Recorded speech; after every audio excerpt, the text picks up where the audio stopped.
En fait, je m'étais posé une bonne question. Jean-Marc, qu'est-ce que tu fous là? Mais il va falloir trouver une solution, il faut que tu fasses autre chose. J'arrivais tout doucement à échéance en fait avec mes revenus Pôle emploi. Puis à un moment, il faut bien manger quelque chose quoi. Moi, il me faut 2000 euros par mois parce que 500 euros, je ne peux pas. Et là, mon fils, il vient vers moi et il me dit ouais, papa, tu sais quoi, intéresse-toi au closing, je suis sûr, c'est fait pour toi. Donc j'ai commencé à me remettre en question. Et c'est là que j'ai découvert que des gens avaient le même point de vue pour moi de la vente. Je fais vraiment totalement ce que j'aime.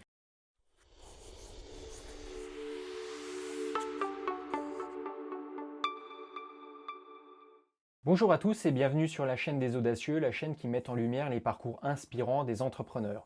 Mon invité d'aujourd'hui est humainement très riche. Après avoir occupé des postes de commercial dans différentes sociétés, il a choisi de tout plaquer à l'âge de 50 ans pour devenir closer. Le closing, c'est l'art de conclure une vente en s'intéressant tout d'abord aux besoins de son interlocuteur et c'est justement ce que fait mon invité d'aujourd'hui auprès de sa cible, les jeunes entrepreneurs à qui il propose des formations personnalisées. J'ai le plaisir d'accueillir aujourd'hui Jean-Marc Schetzel. Bonjour à toi Jean-Marc.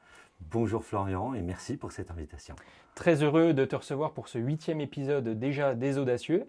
Donc comme je le disais en introduction, toi Jean-Marc, tu as créé ton entreprise en 2023 à l'âge de 50 ans, tu es spécialisé dans le closing. Alors en quoi consiste ton activité? Est-ce que tu peux nous dire ce que c'est que le closing? En fait, il faut surtout faire la différence entre le commercial et le closer. Le commercial est plus un vendeur, il va argumenter en fait son produit, voire même créer un besoin qui n'existe pas, genre panneau solaire. Vous avez besoin de panneaux solaires? Non, mais attendez, ça va vous... Voilà, ça c'est plutôt du commercial. Tandis que le closer, lui, va vraiment s'intéresser aux besoins de la personne et va s'efforcer de répondre à ses besoins. Mais il va s'intéresser à la personne dans son ensemble. C'est là où on parle justement de closing. Alors c'est marrant que ça vienne des États-Unis, parce que closing aux États-Unis, c'est aussi le rendez-vous amoureux. On va closer. Donc ouais, c'est quelque chose d'intime, c'est quelque chose de personnel, et il y a de l'humain là-dedans. Et c'est ça la grande différence. Remettre l'humain au cœur de la discussion, afin justement de répondre à ça, et puis derrière, de laisser le choix tout simplement. Et en quoi consiste ton activité justement de closer? Tu travailles pour un client particulier? Comment ça se passe en fait au Alors quotidien? j'ai l'occasion de pouvoir travailler pour autant de clients que je veux, c'est juste une question de temps en fait qu'il faut s'organiser. J'ai pu travailler, je travaille actuellement donc pour un client principal qui s'appelle IMPS, Indépendant mais pas Sale. Et donc j'assure en fait la vente des formations que lui a mis en place, tout simplement. En distanciel, en travaillant de chez moi, par le biais de rendez-vous en visio, où j'explique ce que l'on fait, j'essaye de vérifier que la personne correspond à ce que nous on attend évidemment de la personne, parce que nous on choisit avec qui on veut travailler. Ah, je sais, c'est spécial. Il y a quelques temps de ça, quelqu'un qui m'a dit ouais, Jean-Marc, ça c'est un problème de riche. Ça se saurait. Non, non, c'est juste qu'on veut être sûr que ça fonctionne, tout simplement. Donc, moi, j'assure la vente en fait de ces produits-là. D'accord. Et ces produits-là, c'est des formations et surtout un accompagnement qui est offert par IMPS, donc auprès d'entrepreneurs, je disais jeunes, mais jeunes ou pas finalement, mais des entrepreneurs qui se lancent et qui ont besoin de ne pas être seuls justement. Tout à fait, c'est exactement ça, puisque donc le nom indépendant mais pas seul vient de là, c'est une idée de génie de Timothée, qui est donc le fondateur de IMPS. Et nous, qu'est-ce qu'on fait? On accompagne en fait les indépendants, les entrepreneurs, les porteurs de projets aussi, prestataires de services principalement, à structurer leur activité, faire décoller leur chiffre d'affaires, afin qu'ils puissent être sereins, c'est-à-dire pérennes dans le temps, qu'ils puissent simplement vivre de leur activité. Alors si on en revient à tes débuts, en fait rien ne te prédestinait à faire ce que tu fais actuellement, c'est-à-dire à être closer, à être chef d'entreprise, puisqu'en fait toi tu es diplômé d'un BTS en électronique et ensuite tu as donc commencé à travailler dans ce domaine-là, puis tu as été commercial dans différentes sociétés. Est-ce que tu peux nous parler un peu de ton parcours? Ouais, effectivement, alors BTS électrotechnique, que j'ai mis 3 fois à faire d'ailleurs, en candidat libre. Et le BTS électrotechnique, oui, j'ai commencé là-dedans, j'ai commencé à travailler en maintenance dans le sein de l'entreprise où travaillait mon père, General Motors à Strasbourg. Et je me souviens, j'ai commencé à travailler en maintenance. Et le premier exercice, que le responsable de maintenance, il m'amenait sur une machine, il me disait voilà, c'est telle panne, c'est telle panne, c'est telle panne, il faut faire ci, il faut faire ça, vas-y, répare. Et là, je l'ai regardé, je lui ai dit, il commençait à partir, j'ai rattrapé par le callback, je lui ai dit, oh, où tu vas toi? Il fait, tu es technicien de maintenance, donc tu sais faire. Je dis, non, non, moi je ne sais pas faire. Il me dit, attends, tu sors de l'école, tu as fait BTS électrotechnique, tu as appris à l'école. J'ai fait, non, j'ai rien appris, d'ailleurs si tu y avais été, tu le saurais. Ok, toi tu me plais bien, qui me dit. Ouais. En fait, c'est l'approche que j'ai et que j'ai eue toute ma vie aussi, c'est le point de départ, c'est non, non, c'est le terrain qui compte. Et que je n'ai pas fait d'école de commerce. Donc j'ai appris sur le terrain, suite à ça, j'ai eu quelques expériences, et derrière ça, j'ai voulu me lancer. En tant que commercial, j'ai travaillé à l'époque dans une boîte en Allemagne, et je fabriquais des machines, des petites presses à thermofixer qui permettent de fixer des étiquettes sur des vêtements. Et j'assurais le SAV, comme j'étais bilingue, super. Mais le commercial, malheureusement, il est parti. Et là, on m'a demandé de rendre un service. On m'a dit, écoute Jean-Marc, toi, tu sais monter les machines, tu sais quoi, on a besoin de toi pour aller présenter les machines dans un hôpital, justement, qu'ils ont besoin, ils ont besoin de savoir. Ok, moi, ça me va bien. On te file une voiture, on te file une carte essence, on te réserve l'hôtel. Une voiture, une BM quand même. Hein. Attends, moi, j'avais Pas quand même, mal. Pas hein, mal. ouais, Ouais. Il y a pire comme voiture. oui, surtout Ouais. qu'à l'époque, j'avais une 205. D'accord. Tu changes un peu de standing quand c'est comme ça. Un peu quand même. Hein. Il a fallu que je pioche dans mon armoire. Est-ce que j'ai une chemise? Oui, j'ai trouvé. Et donc, ça a été génial. J'ai pu présenter tout ça à Lyon. Et le bonhomme, à la fin, il me dit, écoute, c'est super, moi je suis convaincu, vas-y, je vais te commander 15 machines. Et je lui ai répondu, allez-y. Oui, mais c'est toi le commercial. Ah non, non, non, c'est pas... Bah, attends, t'as un truc de prévu, t'as un bon de commande. Un quoi? Je lui ai montré la sacoche, il a sorti les bons de commande, il m'a montré comment ça se remplissait, il a signé en bas pour 15 machines, je suis revenu, ils étaient super contents. Première vente. Première vente, 15 machines, il y en avait pour 15 000 euros. Je ne comprenais rien à ce qui se passait. Et là, on m'a demandé, mais tu veux pas être commercial? Si, finalement, ça me plaît bien ce mode de vie, ce truc-là, mais pas chez vous. Donc, j'ai trouvé autre chose. Et de fil en aiguille, tu as exercé ce métier dans une vingtaine de sociétés, au moins? Approximativement, ouais, une vingtaine de sociétés, en B2B, en B2C, que ce soit la machine de nettoyage industriel, la fourniture industrielle, le bâtiment, des produits de beauté. Je faisais des masques auprès des femmes pour essayer de leur vendre le produit. Voilà, j'ai vraiment fait des domaines très très différents, ce qui m'a énormément enrichi commercialement. Et tu as réussi à performer dans ce domaine-là, auquel tu n'étais pas prédestiné, sans avoir fait d'école de commerce. Mais j'ai cru comprendre, en fait, puisque en préparant cette interview, on a pu bien discuter, toi et moi, que en fait, tu as voulu faire une école de commerce. Oui, j'ai voulu, après mon BTS, que je l'avais enfin obtenu, donc j'ai voulu faire cette école de commerce. Et donc, il y avait un examen d'entrée. Examen écrit, qui s'est très bien passé, hein, j'ai eu de bonnes notes ou pas. Et après, examen oral. C'était très simple, en fait, tu pioches un sujet en français et tu as 10-15 minutes pour argumenter sur le sujet et après, on te pose des questions. Donc, j'ai fait ça, 15 minutes, j'ai machin, mais à l'époque, je voulais un peu me différencier. Donc, qu'est-ce que j'ai fait? J'ai mis un beau pantalon, mais j'ai mis des Santiago avec une chemise de couleur, une cravate américaine. Et moi, je trouvais ça très chic, hein, de toute façon, parce que le truc chemise blanche, cravate noire, pantalon noir... C'était pas ton style, quoi. Non, c'était pas mon style. Et là, le jury, c'était 3 personnes. Et il y avait une femme au milieu. Et à un moment, elle me dit, mais monsieur Schetzel, qu'est-ce que vous croyez? Vous venez là pour école de commerce avec vos boots et votre morceau de ficelle autour du cou? Bon, à l'époque, il ne fallait pas trop m'embêter non plus, hein, j'avoue. T'avais quoi? T'avais 25 ans? Ouais, j'avais 25 ans, Ouais. c'est ça. Dans la force de l'âge et tout. Ouais, Forte vraiment. tête, un peu. Ouais, un petit peu quand même. Hein. Et puis du coup, je me suis assis devant elle avec un grand sourire jusqu'aux oreilles. Je lui ai dit déjà, c'est pas des boots, c'est des Santiago, c'est très chic quand on sait les porter. Il va falloir améliorer votre vocabulaire. Là, les deux autres, ils commençaient à bien rire. Et derrière, j'ai dit, et puis c'est pas un morceau de ficelle, c'est une cravate américaine. Il va falloir sortir de chez vous, hein, ou regarder des films, parce que là, vous êtes vraiment à la rue, quoi. Et là, elle me dit, monsieur Schetzel, les autres, ils étaient morts de rire. Et monsieur Schetzel, c'est très simple, je vais vous mettre un 0. C'est un 0 pointé, donc du coup, un 0, c'est éliminatoire. Donc jamais vous rentrerez dans notre école de commerce. Et je lui ai dit, mais tant mieux, merci, parce que si c'est pour avoir, c'était des profs aussi, hein. Je dis, si c'est pour avoir des profs avec une telle mentalité... non merci, quoi. Non merci, j'ai rien à faire. Autant apprendre le terrain, du coup. Et c'est là où je lui ai dit, mais par contre, ce que je vais faire, c'est que je vais apprendre sur le terrain, je vais passer par la porte de derrière, et quand j'aurai réussi, je reviendrai vous voir, et je vous montrerai ce que j'ai fait. J'ai effectivement, j'ai pu la retrouver, cette personne-là, au bout de 10 ans. Et je suis revenu la voir. Elle ne se souvenait pas de moi, évidemment. Et allez, c'était une satisfaction personnelle, ça ne m'a rien apporté de plus. Parce que toi, en fait, tu as souvent en fait, été un bon performeur, je dirais, en termes de vente. Tu faisais quand même des chiffres relativement conséquents. Moyen. Moyen, ouais. Moyen. De temps en temps, ponctuellement, j'arrivais à de très bons résultats. Ce n'est pas ce qui me caractérisait le plus. Là où j'étais vraiment très bon, c'était dans la relation humaine. Et ça m'a énormément servi. C'est-à-dire qu'à partir du moment où la personne en face, elle a confiance en toi, et confiance bien sûr en la société, le produit, l'offre, tout ça, mais s'il n'y a pas ce relationnel-là, il ne se passe rien. Et quand je devenais manager, parce que je suis devenu manager, j'ai formé des commerciaux, et je leur disais la priorité, toutes les priorités au départ, c'est ça. Si vous n'avez pas une relation de confiance, si vous ne mettez pas ça au début, si la personne n'a pas confiance en vous, elle ne vous achètera rien. Jamais de la vie. Et ça, c'était ma grande force. Et donc tu as enchaîné donc les jobs, les entreprises, et puis à un moment donné, tu es venu à l'entrepreneuriat. Alors qu'est-ce qui t'a poussé finalement à entreprendre? Ah ouais, alors évidemment, moi je suis jeune entrepreneur en termes d'années.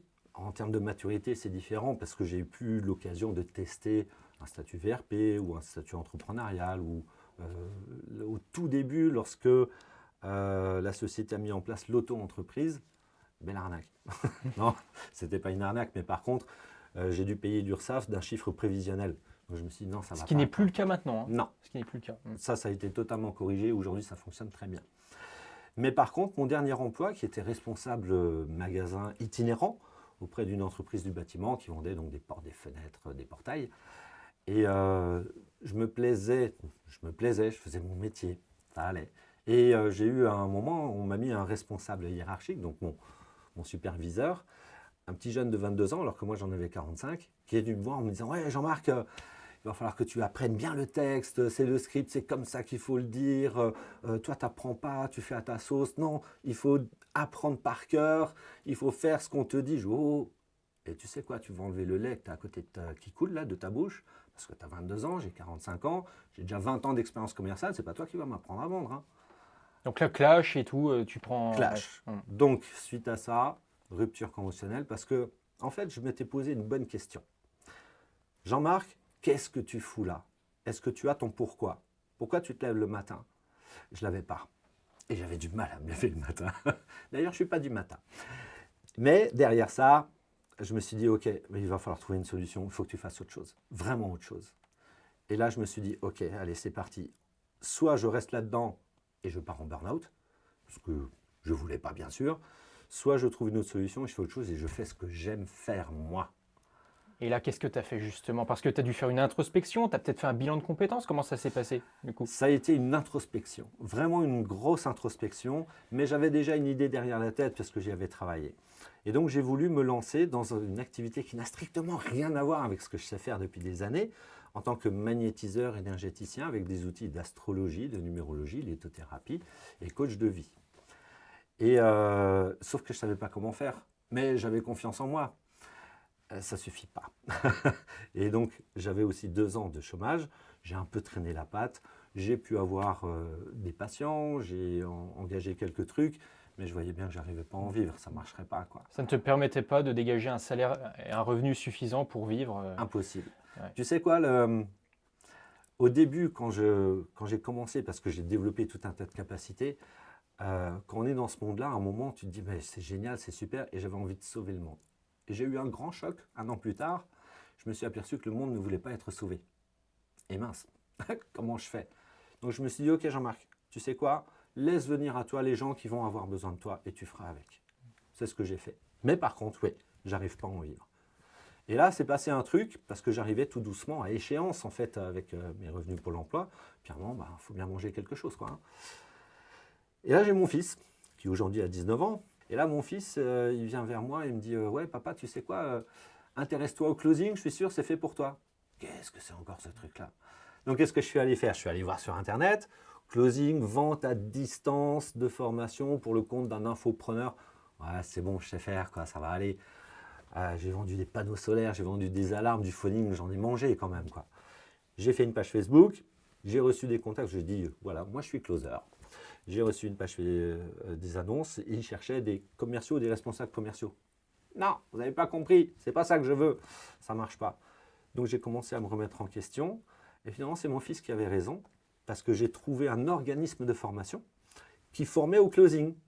Et c'est là que j'ai découvert que des gens avaient le même point de vue pour moi de la vente. Et cette formation, elle a duré combien de temps du coup? C'est une formation qui a duré 2 mois. D'accord. Donc via Closer Evolution, auprès de qui d'ailleurs à partir du 1er juillet, je vais être aussi formateur et coach. D'accord. Donc c'est un second client, on va dire. La boucle est bouclée comme La ça. boucle est complètement bouclée, exactement. C'est-à-dire je fais vraiment totalement ce que j'aime. Et donc suite à cette formation-là, il a fallu que je trouve donc un infopreneur et c'est là que j'ai croisé donc Timothée avec IMPS. Et donc si on revient toujours sur cette formation donc, de 2 mois, elle a consisté en quoi? C'était une formation à distance? Il y avait quel module? Qu'est-ce que tu as pu apprendre de nouveau, toi le commercial quand même? Et qu'est-ce qui a fait que tu as pu réussir suite à cette formation? Alors, ce que j'ai pu apprendre, c'est justement cette approche globale en fait de la personne. On s'intéresse aux besoins, on s'intéresse à la situation, on répond aux besoins. On n'est plus là pour vendre. Je me souviens que les premières vidéos, parce qu'il y avait du e-learning que je regardais, et puis il y en avait une vidéo qui montrait tout le closing, comment ça se passait. Et ça dure 45 minutes. Mais au bout de 20 minutes, je disais, et je l'ai mis dans les commentaires, je dis mais c'est là qu'il faut vendre. Ça y est, elle dit oui, vas-y, vends.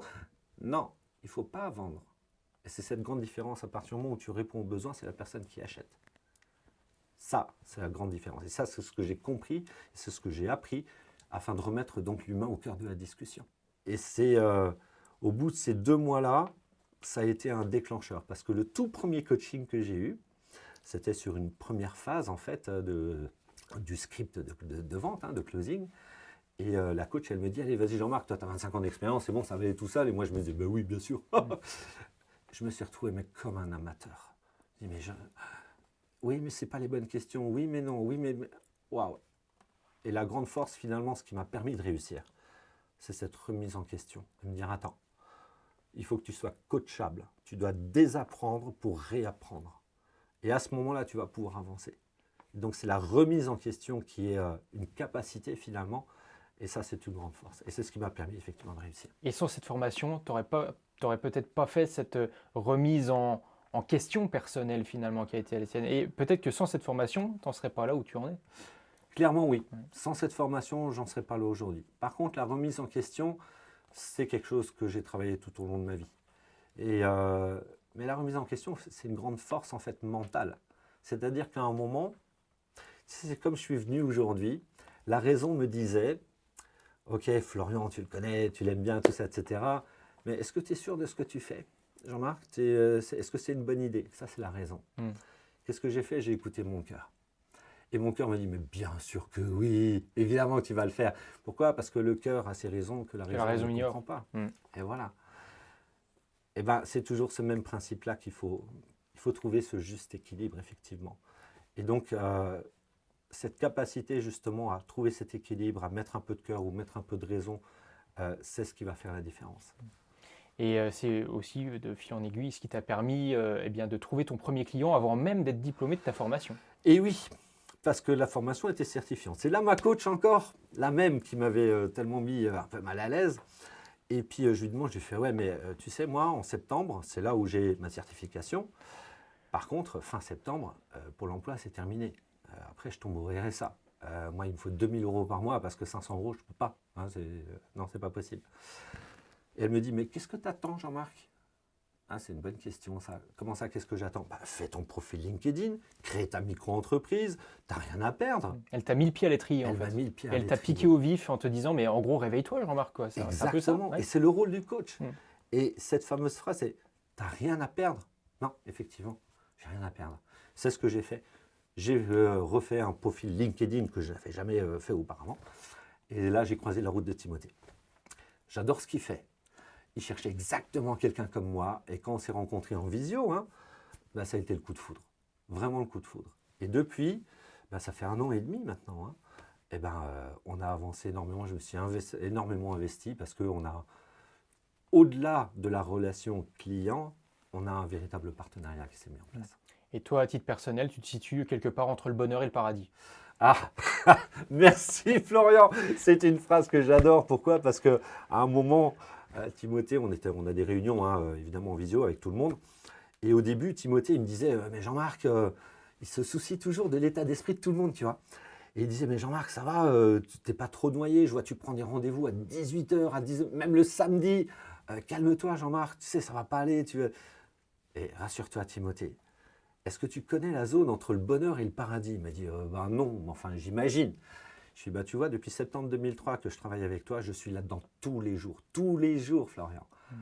Et là, ta vie est différente. Là, tu es content de te lever le matin, même si j'ai bien compris que tu n'étais toujours pas du matin, mais tu es content de ce que tu fais et surtout ce que tu fais est utile non seulement à ton client, IMPS, indépendant mais pas seul, mais également aux gens que tu vas voir et que tu vas closer, même si je ne sais pas si c'est le bon mot, mais que tu vas approcher, du moins que tu vas approcher, et que surtout tu vas t'adapter à leurs besoins et donc en final tu te rends utile à ta clientèle, à la clientèle d'IMPS. Et aujourd'hui, tu génères quel chiffre d'affaires pour IMPS? Alors, pour répondre à ta première question, effectivement, et ça fait partie des questions existentielles que tout le monde se pose, lorsque tu aimes ce que tu fais, tu ne vois pas le temps passer déjà. Ça, c'est déjà une chose. Et automatiquement, tu trouves ta place. Alors, se sentir utile, être utile, tout ça, etc., mais trouver sa place, trouver son pourquoi. Et aujourd'hui, ce n'est pas le réveil qui me réveille. C'est moi qui réveille mon réveil. Je me réveille avant. Tous les jours à 7h30, mon réveil il sonne, mais je me réveille souvent avant. En septembre 2023, moi je suis arrivé donc en septembre au sein d'IMPS et Timothée, à lui tout seul, avec 5 personnes, il faisait à lui tout seul déjà 250 000 euros de chiffre d'affaires. Ça faisait 4 ans qu'il existait. On a mis tout un tas de choses en place depuis mon arrivée et on a fait le bilan 2024, on est à 650 000 euros de chiffre d'affaires, dont je suis responsable de la moitié de chiffre d'affaires pour IMPS, je parle.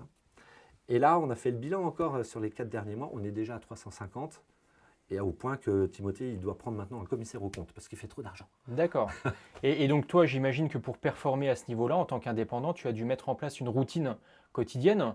Sinon, on n'y arrive pas, hein, finalement, quand on n'a pas de routine. Et ça, je pense que c'est pas toi qui vas me dire le contraire. C'est ça? Ouais. Et d'ailleurs, même à certains, donc on a des setters et des closers, et il y en a certains, je leur explique qu'il est très important que vous ayez une routine. Alors une routine, ce n'est pas forcément des habitudes qu'on doit absolument se fixer, etc. Il s'agit de trouver son juste milieu à soi. Donc, avant tout, déjà trouver son pourquoi, donc c'est savoir pourquoi on se lève. Mais quand on se lève, se dire, ok, je vais avoir besoin de tant et tant de temps pour être bien réveillé. Moi, à 7h30, le réveil sonne. Pourquoi? Parce qu'il me faut au moins 1 heure. Pour émerger, quoi. Ouais, pour émerger. Et d'ailleurs, il ne faut pas me poser de questions avant. De toute façon, ça, comme quoi je ne suis pas du matin. Et au bout d'1 heure, ça y est, c'est bon. Je commence à parler, j'ai bu mes 3 cafés, j'ai pris la douche, tout est bon, tout est prêt. Je me mets en place. Allez, ça y est, je prépare une demi-heure avant, j'ai vérifié tout un tas de choses. 9h, ça y est, ça commence. Et ensuite, de 9h jusqu'à 20h. Mais je m'octroie des temps de pause, évidemment. Même une petite sieste. Entre midi et demi et 14h, ben, je mange un morceau. Hop, allez, petite sieste d'une demi-heure. Ça requinque pour l'après-midi. Important de manger un petit morceau à ce moment-là pour pouvoir avoir l'énergie de l'après-midi. Donc, c'est ce genre de routine-là. Et c'est cette bonne organisation qui te permet en parallèle de continuer à exercer ton activité de thérapeute énergéticien. En fait. Exactement, exactement. Tout est bien calé, tout est bien organisé. Du coup, alors cette autre activité qui, je dis souvent, elle est non rémunératrice pour moi, parce que c'est une activité secondaire, mais ça reste une passion. Vraiment une passion, et j'adore accompagner des gens qui ont besoin de trouver un petit peu de sens à leur vie ou des explications sur des situations répétitives. Et donc là, je les accompagne, je les aide à comprendre. Donc il y a un aspect psychologique, il y a un aspect énergétique, mais pas forcément tout le temps. J'utilise les outils que j'ai besoin. Et oui, effectivement, les week-ends ou certains soirs, je veux dire, après une journée bien remplie, il y a une personne actuellement que j'accompagne jeudi soir à 19h. Et le fait que tu aies pu maîtriser ces compétences-là, un petit peu d'énergéticien holistique, c'est aussi ce qui t'a permis de faire une introspection et c'est ce qui t'a permis d'être là où tu en es au final. Totalement, vraiment totalement, surtout d'être dans un état entre le bonheur et le paradis, mon ami. Mais écoute, en tout cas, tout ce qu'on peut te souhaiter, c'est de continuer à rester dans cet état entre le bonheur et le paradis. Puis bon, comme on arrive à la fin de cette interview, Jean-Marc, je vais te poser la fameuse question fatidique. C'est quoi pour toi être un audacieux? Oui. Alors, si tu regardes dans le dictionnaire, l'audace, en fait, c'est une disposition à l'action en dépit finalement des obstacles. Ou alors du goût commun. Ça, c'est l'audace. Ok, donc ça amène en fait l'audacieux qui va lui mettre en place des actions. C'est sa capacité à mettre en place des actions que personne ne met en place. Ou que le commun du mortel ne fait pas. Ok, pas pour moi. Être audacieux, en fait, c'est comme un entrepreneur, si tu veux un entrepreneur, c'est quoi? C'est juste un parcours de vie, comme on en a tous. Et les parcours de vie des entrepreneurs sont toujours, il y a toujours des moments, des éléments qui sont très difficiles à traverser. Et c'est ce qui fait qu'un entrepreneur, à un moment, se dit, OK, moi je me lance tout seul, c'est moi qui choisis. Par contre, on nous prépare et on est conditionné à la réussite. Mais on ne nous prépare pas à l'échec. Et être audacieux, pour moi, c'est accepter l'échec. Se donner le droit à l'erreur. C'est pas grave, mais au moins tu vas pouvoir rebondir. Mais s'il y a une certitude que tu peux avoir, c'est que si tu ne fais rien, il ne se passera rien. Et comme disait Winston Churchill, le succès, c'est d'aller d'échec en échec sans perdre son enthousiasme. Et je pense que ça rejoint, Jean-Marc, la définition que tu viens de nous donner du mot audacieux. Donc en tout cas, félicitations à toi pour ce beau parcours de vie. Et puis je te souhaite pleine réussite dans le futur et pourquoi pas à bientôt. Avec grand plaisir, avec grand plaisir. D'ailleurs, grand plaisir, c'est un ami à moi. Je te le présenterai un jour, je me promène toujours avec lui. Merci à vous de nous avoir suivis. On se retrouve très prochainement pour de nouveaux portraits d'entrepreneurs inspirants. D'ici là, n'hésitez pas à liker cette vidéo, à vous abonner, à nous suivre sur les réseaux sociaux. Et je vous dis à très bientôt. Au revoir.